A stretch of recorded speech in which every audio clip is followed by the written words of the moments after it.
Well, obviously I have to get off the case because, as you know, I start something new in May, but he will have fine representation for the months that I'm unavailable. Who's going to be next counsel? Don't know that yet. How hard is this case, John, given the fact that it deals with a high-profile former New Orleans Saints player and it's already made national headlines? Well, this is the thing. The law applies to everyone, whether the victim is famous, infamous, popular, unpopular, black, white, Catholic, Baptist. The law applies equally to everyone. Whether a defendant is popular, unpopular, black, white, rich, poor, Catholic, Baptist, the law applies to him as well. And if the law is applied fairly in this case, I think the results are going to surprise a lot of folks. Did Mr. Hayes give a tape statement? Not that I'm aware Did of. he give a statement? Not that I'm aware of. Did he give a statement on the scene at all when he was originally when homicide Well, detectives you came got up? to keep in mind, he waited for the police. His actions are totally consistent with someone that is complying with police investigations. Not only did my client call 911, but my client secured a witness who was about to leave the scene, and my client waited for law enforcement to arrive. Now tell me if that's the behavior that's consistent with someone who's an animal out here looking for blood. The police indicate that everybody is cooperating. Is it your understanding that former Saints like Pierre Thomas and other people there are cooperating? And what role have they played in this early on in the investigation? I have no idea about any Saints players, but I can tell you I've talked to several witnesses today, and the story that's real is different from the story that I've seen in Have print. they all met with the police and given statements? All those witnesses, have they met with the police yet? I know at least one of them has. So you're saying that Mr. Smith or one of the other cars started this entire chain of events in a previous accident just moments before your client hit the back of Mr. Smith's car? I'm saying that my client was hit. The person that hit him sped off.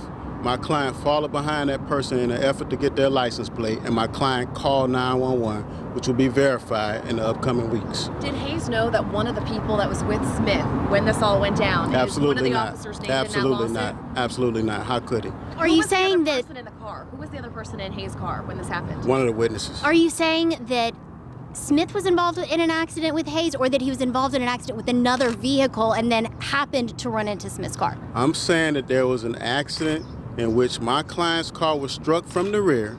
The person that struck my client's car sped off, and my client followed behind that car in an effort to get the license plate number, called 911, and that's been verified by multiple witnesses. John, was that the Impala or the SUV that he was following?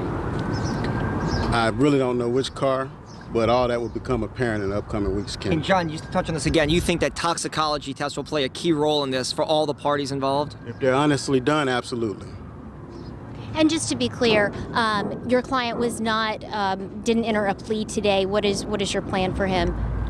Well, obviously we want to complete our investigation. I've been on the phone with witnesses since early this morning, and we have more to speak with. We definitely want to gather his phone records to prove that he called 911 prior to the shooting, and we definitely want to have his vehicle examined in an effort to prove that he was struck in a hit and run prior to this incident occurring. Does he plan on making bail, do you know? He's only concerned with proving his innocence at this point.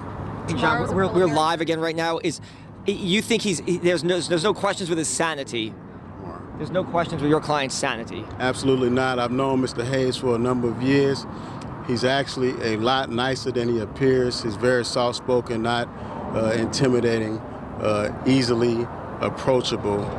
Sanity is not even a consideration. And you said he called 911 twice. The second time, was that to report that he had shot? No, I didn't say he called 911 twice. Mr. Fourier asked me if he did, and I said I'm not certain. I know he called 911 at least once. The 2005 incident, you said no role, even though that one of the people involved was at the scene back in 2005? Absolutely not. As you know, Travis, this is New Orleans, and we're always running into people we know.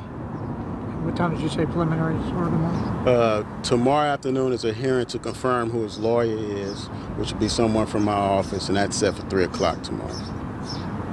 John, were you surprised at the bond amount that was set? No, I told my client that he could expect the bond to be set between $1 million and 1.5. And the judge, if I'm not mistaken, if I heard her right, she said it at $1 million, which is consistent with this type of charge. Doesn't say anything as to the weight of the evidence. It's just a typical murder bond, Ken. Do they have any mutual friends, Mr. Hayes and Mr. Smith? You know, I have mutual friends with Mr. Smith. This is New Orleans, so I don't know for a fact, Chip, but if I had to guess, I'd say yes.